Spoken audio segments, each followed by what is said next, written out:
Quiero saludar en esta parte del programa a David Smolansky, él es alcalde del municipio El Hatillo, uno de los municipios que conforman el área metropolitana en la capital de Venezuela, y es responsable nacional adjunto de Voluntad Popular. David, buena tarde, gracias por estar con nosotros. Muy buenas tardes, Idania, muchísimas gracias por la invitación y saludo a todos los que nos escuchan y nos ven a esta hora. 538 detenidos en las últimas 2 semanas, en las semanas de manifestación. Sabemos de estas torturas en relación a estos hermanos. ¿Por qué? ¿Lo vieron sus abogados?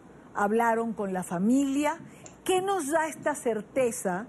Y por supuesto, en este caso, digamos, se enteraron. ¿Qué pasa con otros? Bueno, el día de hoy vimos una rueda de prensa.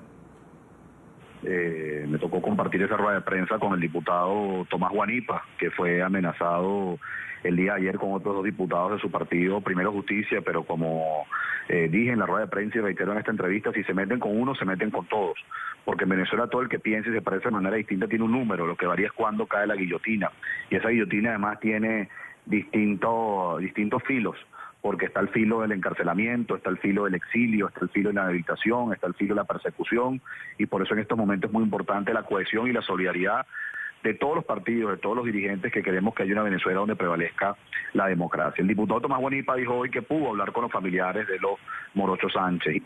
Ciertamente pues han sido sometidos a torturas físicas y psicológicas, pues pateando tanto las leyes y la Constitución venezolana como tratados que ha firmado Venezuela en contra de la tortura. Pues esto todo lo hacen, Idania, y a quienes nos sintonizan a esta hora, para frenar lo que será indetenible, que es la manifestación pacífica, no violenta, firme, más grande que se haya visto en la historia reciente en Venezuela, que vamos a hacer el próximo 19 de abril en todos los estados del país, y en el caso particular de Caracas nos vamos a congregar en 26 puntos, algo sin precedente.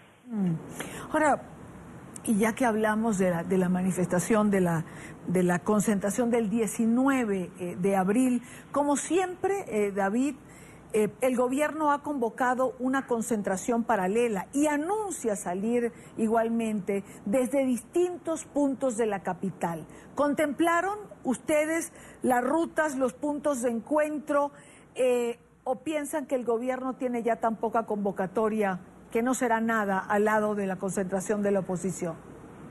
Bueno, Idania, sin duda alguna nuestra manifestación será mucho más grande que la del Partido Socialista Unido de Venezuela, y por una sencilla razón.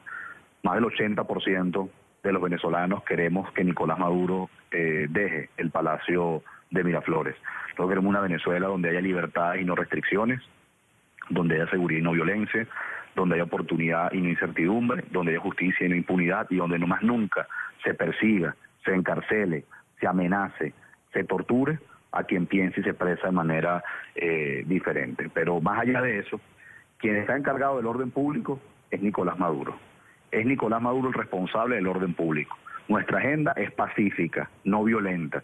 Tenemos más de 2 semanas intentando llegar al centro de Caracas, donde está la mayoría de los edificios gubernamentales, donde están los asientos de los poderes públicos, para tener una reunión con el defensor del pueblo para que asuma una posición similar a la fiscal general de la República con respecto a el golpe de Estado que era el Tribunal Supremo de Justicia, la ruptura del hilo constitucional que era el Tribunal Supremo de Justicia, desconociendo la Asamblea Nacional venezolana, que como sabemos fue electa por una mayoría abrumadora en diciembre de 2015. Así que nosotros saldremos nuevamente de manera pacífica, mucha gente vestida de blanco, los estudiantes con sus manos blancas, todos con nuestra bandera tricolor venezolana, tratando de llegar al centro de Caracas. Déjame decirte que los 26 puntos de concentración, 19 están en el municipio Libertador, es decir, 19 están en donde queremos llegar. Eso es algo sin precedente, y esperemos que los cuerpos de seguridad, específicamente la Policía Nacional Bolivariana y la Guardia Nacional, se pongan del lado de la Constitución y no repriman a un pueblo que merece vivir en democracia y en libertad. David, nuestra agenda es pacífica, es algo que acabas de señalar. Sin embargo, el gobierno insiste en colocar la violencia del lado de la oposición. El gobierno insiste en señalar que es la oposición quien busca desestabilizar el país. ¿Tú crees que este discurso es creíble puertas adentro y fuera de Venezuela? Hoy poca gente le cree a Nicolás Maduro. Nicolás Maduro es seriamente cuestionado por la comunidad internacional, y cuando hablo de comunidad internacional me refiero a Naciones Unidas, me refiero a la Organización de Estados Americanos, me refiero al Parlamento Europeo y me refiero pues a muchos gobiernos. Y cuando hablo de muchos gobiernos también incluyo a América Latina. Cuando hubo esta ruptura del hilo constitucional, cuando hubo este golpe de Estado por parte del PCJ, ustedes vieron la reacción de gobiernos como Perú, Costa Rica, Chile, Colombia, Argentina, Brasil, México, todos condenando un principio elemental de la democracia, que es la separación y autonomía de los poderes públicos. En Venezuela, pues prácticamente ya nadie le cree a Nicolás Maduro. Te decía anteriormente que más del 80% de la población, según las distintas encuestas y tu opinión, quiere un país donde haya comida, quiere un país donde haya medicamentos, quiere un país donde haya seguridad, quiere un país donde los hijos no se tengan que ir a otras partes para buscar oportunidad, y sobre todo quieren ir a un país tranquilo, en libertad, etcétera. Entonces, nosotros vamos a manifestar el 19 de abril de manera pacífica, de manera no violenta. La violencia la promueve el gobierno, la violencia le hace el huevo al gobierno. Esperemos que las guardias, los cuerpos de seguridad además no solamente garanticen el resguardo de los cientos de miles de venezolanos que van a manifestar el próximo 19 de abril, sino que, por ejemplo, si hay alguna actuación de estos grupos parapoliciales, paramilitares, conocidos en Venezuela como los colectivos armados, inmediatamente los cuerpos de seguridad del Estado actúen, porque no se puede seguir permitiendo que estos grupos circulen impunemente por Caracas, generando pánico y generando desgracias a familias venezolanas. David, la última pregunta que quiero hacerte tiene que ver con... se habla en las últimas horas de que el gobierno estaría por anunciar un calendario electoral para las elecciones regionales.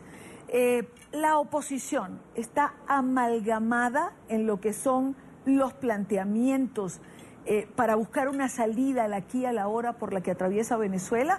Es decir, las elecciones regionales podían tener sentido en un momento determinado. Hoy Venezuela necesita unas elecciones generales, un cambio de autoridad para superar la crisis por la que se atraviesa. ¿Hay unidad en este criterio? Es importante que la comunidad internacional entienda, y cuando me refiero a la comunidad internacional no solamente formalmente hablando, gobiernos, parlamentos, partidos políticos, organismos multilaterales, sino la gente en general, el colombiano, el chileno, el costarricense. ¿Por qué en Venezuela hay una dictadura? En Venezuela hay una dictadura por 4 razones principalmente. La primera, están suspendidas indefinidamente las elecciones. La segunda, decenas de dirigentes están en el exilio y hay más de 100 presos políticos. La tercera, no hay separación y autonomía de los poderes públicos. El Tribunal Supremo de Justicia dio un golpe de Estado hace 2 semanas que consolidó el desconocimiento a el Parlamento, que es la casa del ciudadano. Y en cuarto lugar, hay una crisis humanitaria en Venezuela sin precedente, donde lo más sagrado para un ser humano, que es el derecho a la vida, hoy en Venezuela no está garantizado, porque puede morir por una bala, se puede morir por falta de comida, o se puede morir por falta de medicamentos. Eso es lo que está pasando en Venezuela. Entonces, si se llegase a convocar unas elecciones, mire, aquí no se está haciendo ningún favor. Las elecciones para elegir gobernadores en Venezuela se debieron haber celebrado el año pasado, van 4 meses vencidas, y las elecciones de alcaldes, y te hablo como alcalde, serían celebrar este año. Así que aquí no se está haciendo nada extraordinario. Ahora, de convocarse elecciones regionales y locales, ¿se va a resolver la crisis que vivimos en Venezuela? No. La crisis humanitaria va a continuar. Además de eso, va a seguir habiendo más de 100 presos políticos y decenas en el exilio, y además de eso se va a seguir desconociendo la Asamblea Nacional. Así que eso de convocar elecciones para resolver la crisis es un parapeto de la dictadura, y en la unidad estamos más que claros con eso. Quiero darle las gracias a David Smolaski, alcalde del municipio de Latillo y responsable nacional adjunto de Voluntad Popular. David, un gusto haberte tenido en el programa. Bueno, muchas gracias a ustedes por la oportunidad, y les pido a los medios de comunicación internacional, discúlpame que me tome unos segundos, y a la comunidad internacional en general, que no parpadee con lo que sucede en Venezuela, que estamos viviendo momentos trascendentales para recuperar la democracia. Y recuperar la democracia en Venezuela no solamente beneficiará a 30 millones de venezolanos, sino beneficiará a cientos de millones de latinoamericanos. Muchas gracias.